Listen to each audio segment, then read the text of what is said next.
He just did his own hair. He didn't, I would trim it a little bit here and there, but I wasn't his hairdresser exactly.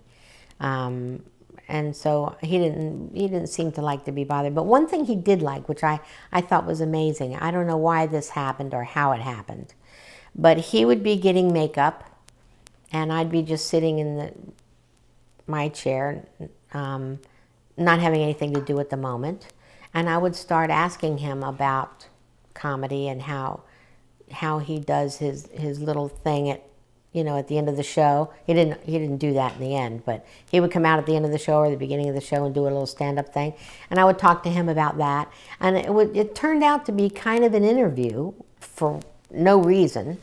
And he told me that after a while that it relaxed him for me to talk to him, and he would tell me all about how when he would do some part of his act, it would sometimes take him 6 months to get it right, and he would have to, try it out in different stand-up venues and all of that. But when he's doing it on the show, they write it that day and he does it that night, and that is, an unsettling experience for him. And so when I would talk to him about these things, somehow he said that it made him relaxed, and he could go out there and do the show, and he appreciated it. And I enjoyed asking him the questions. I don't know why I did, but it was fun. He was a friendly, good guy.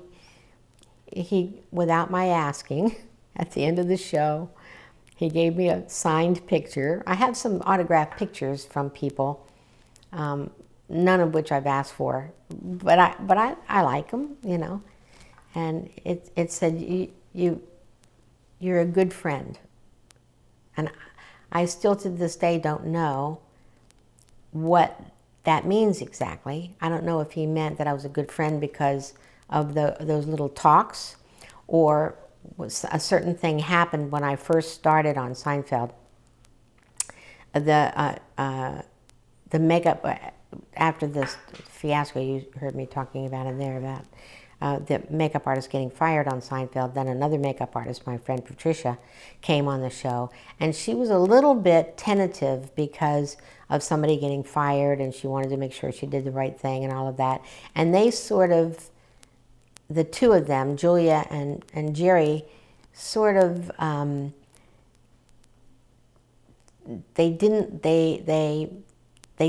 they worried about whether she was good or something. I don't know what it was. They didn't like, and I saw them kind of talking about her and, not being really happy with her and everything. And she's a good makeup artist. And one day Jerry was riding his bike around the lot, and I saw him, and I said, "Could I talk to you for a minute?" And he, "Sure."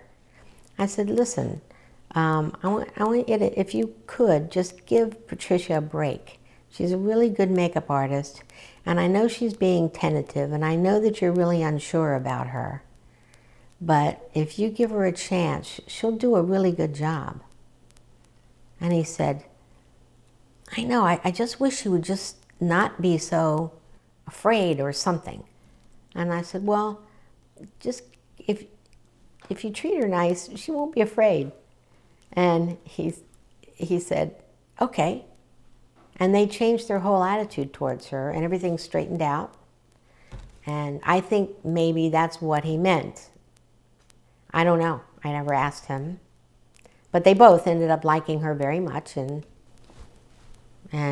she went on to the show to the end.